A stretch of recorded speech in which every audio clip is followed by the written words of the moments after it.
शुभ प्रभात। अक्षय तृतीया की आप सभी को बहुत बहुत शुभकामनाएं। आज अक्षय तृतीया के दिन एक बहुत महत्वपूर्ण चीज हमें स्मरण करने की है कि भारत की पारंपरिक चिकित्साएं आखिर उनकी हत्या कैसे और क्यों की।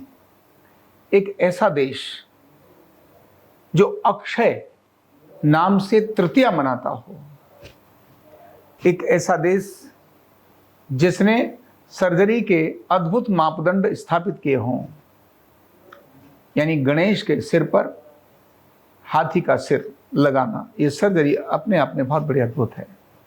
एक ऐसा देश जिसने क्लोन तैयार करने की ताकत जिसके पास रही है, ह्यूमन क्लोन तैयार करने की ताकत रही है, एक जैसे दो लोग। एक ऐसा देश जो चिकित्सा के जगत का बहुत बड़ा अद्भुत देश रहा है। तो एक घटना मैं आपको सुनाता हूं कि आखिर भारत की पारंपरिक चिकित्सा पद्धतियां, उनकी हत्या कैसे हुई और कहां से शुरू हुई।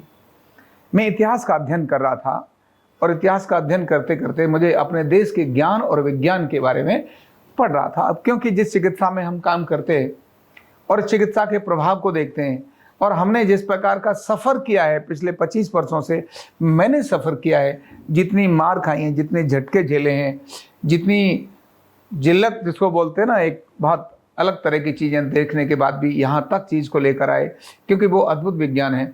जिस भंवर से, जिस संकट से मैं निकला हूँ, ये निकलने के बाद मुझे ध्यान में आया कि आखिर ये संकट हमारे देश पर आया क्यों। तो ऐसे ही मेरे मन में यह जागने लगा कि आखिर इतना दिव्य, इतना महान हमारा देश, लेकिन फिर भी उसका ये चिकित्सा जगत इतना बेचारा गया गुजरा और दीनहीन अवस्था में क्यों है। तो मैं जब अध्ययन करने लगा इतिहास, 12वीं शताब्दी के अंदर 1193 की घटना ध्यान में आई। मैंने सुना था कि नालंदा विश्वविद्यालय को और एक मुगल ने आकर जला दिया था और वो 6 महीने तक नालंदा विश्वविद्यालय जलता रहा और उसका ज्ञान खत्म हो गया।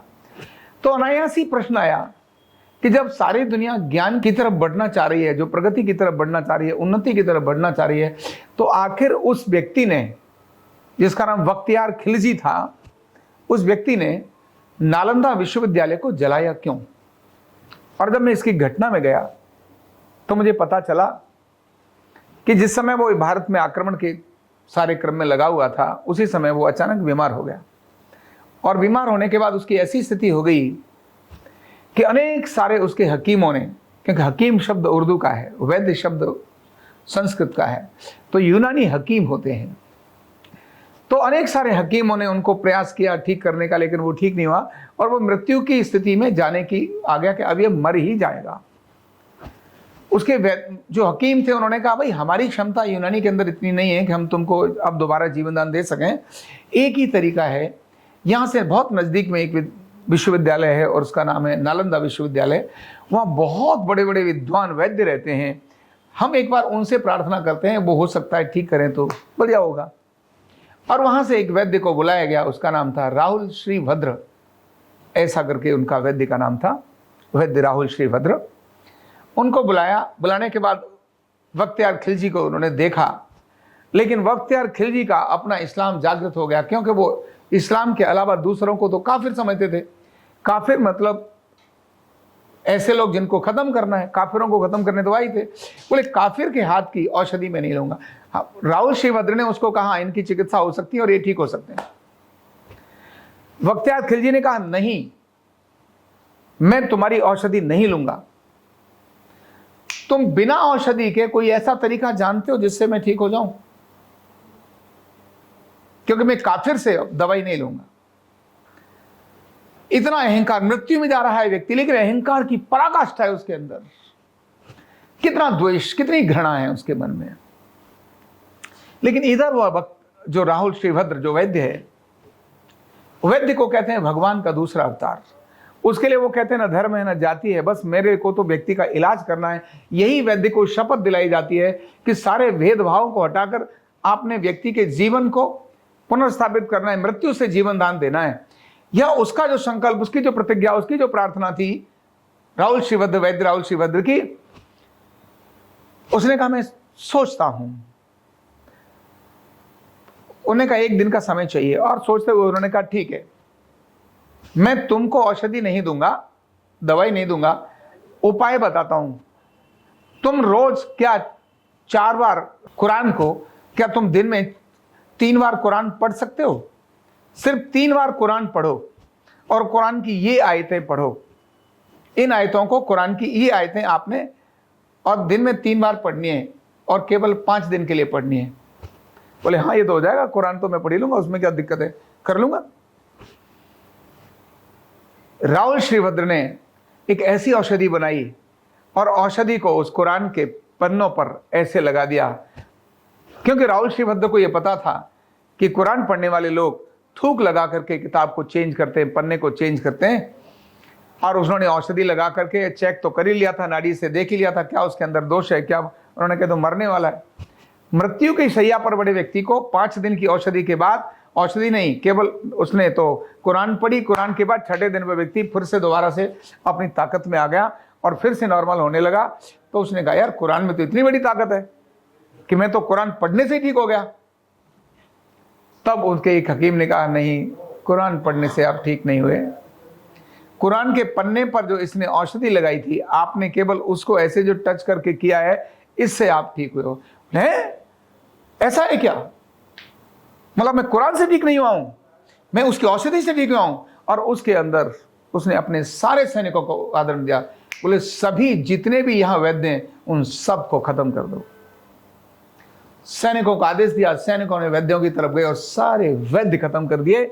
और फिर नालंदा विश्वविद्यालय को उसने आग लगा दी कि ऐसे ज्ञान जो मेरे यहां से बढ़कर आता है, इन काफिरों के ज्ञान को खत्म करना ही पर्याप्त होगा। एक व्यक्ति जो देश पर आक्रमण करने आया है, वो उसके अपने धर्म को देखता है और वो मर रहा है। मरे तो ज्यादा अच्छा ना, मर जाता तो अच्छा था, कम से कम देश पर इतने अत्याचार हो रहे थे, खिलजी ने कितने अत्याचार किए, उस अत्याचारी को मरना ही अच्छा था। लेकिन वैद्य का धर्म आया और उसने कहा कि नहीं, इंसानियत मेरे लिए पहली है, और वो उसको जीवित कर रहा है, उसको औषधि दे रहा है। और एक वो व्यक्ति जिसने जीवन दान दिया, उसके प्रति कृतज्ञता न होकर उस पूरे ज्ञान को ही समाप्त कर दिया। और केवल वो पहली घटना नहीं थी, उसके बाद कंटिन्यू इस्लाम का जो आक्रमण भारत पर हुआ, एक एक चुनकर वैद्यों को, जहां जहां वैद्य थे, जहां जहां ग्रंथ थे, उन सब को उन्होंने योजना पूर्वक खत्म किया। एक कितना बड़ा लंबा षड्यंत्र उस समय लेकर चला। मैं केवल एक बात बताई आपको कि आखिर भारत के विज्ञान को खत्म करने का षड्यंत्र कहां से हुआ और षड्यंत्र के पीछे वो क्या घटना थी। नालंदा विश्वविद्यालय इतना दुनिया का सर्वश्रेष्ठ उस समय ज्ञान का एक केंद्र था नालंदा विश्वविद्यालय, उसके भंडार जला दिए। और 6 महीने तक, इतिहासकार ये कहते हैं, शोध ग्रंथ करने वाले लोग कहते हैं, कुछ 3 महीने कुछ 6 महीने ऐसा बोलते हैं, इतने लंबे समय तक वो ग्रंथ जलते रहे और वहां पर पांडुलिपियां खत्म हो गई। और वो सारी प्रक्रिया से ये एक घटना है, ये एक घटना नहीं, ऐसी अनेक घटनाएं हैं जिनके कारण भारत का ज्ञान योजना पूर्वक उसको तहस नहस किया गया। लेकिन तहस नहस के बाद भी भारत का ज्ञान समाप्त नहीं हुआ, भारत का ज्ञान कंटिन्यू हो रहा। क्योंकि आज जो अक्षय तृतीया हम जो मना रहे हैं, ये अक्षय तृतीया इसी बात को कहती है कि हमारे यहां परंपरागत, आप पुस्तक को समाप्त कर सकते हो, एक ग्रंथ को समाप्त कर सकते हो, लेकिन मानस के अंदर जो डीएनए में स्थापित ज्ञान है उसको कैसे खत्म कर सकते हो? डीएनए तो और भी बहुत सारी चीजें लिख सकता है, डीएनए में तो वो सारी चीजें रिकॉर्डेड हैं। इसीलिए वो रिकॉर्डेड चीज हमारे दिमाग में जगने लगी और उसी रिकॉर्डेड चीज के कारण से अर्धनारीश्वर का स्वरूप हमको दिखाई दिया। कहां ग्रंथों में हमने पढ़ा कि अर्धनारीश्वर एक चिकित्सा का एक अंग? समझ आया मैंने तो पढ़ा नहीं, मैंने खुद होकर के खोजना शुरू किया, मेरे अंदर की खोज जागी कि आखिर ये है क्या, ये एसिड अल्कलाइन है क्या, ये अर्धनारी, ये जो आधा हम इधर दबाते हैं, ये है क्या, वेदों में क्या है, नाभि क्या है। तब मुझे समझ में आया, नाभि से तो सारे देश के अंदर इतने लोगों को ठीक करते हैं, नाभि से बड़ी बड़ी बीमारी ठीक करते हैं। जब फिर ग्रंथों को पढ़ना शुरू किया, तब वह अर्धनारीश्वर विद्या का ज्ञान मेरे सामने प्रकट हुआ।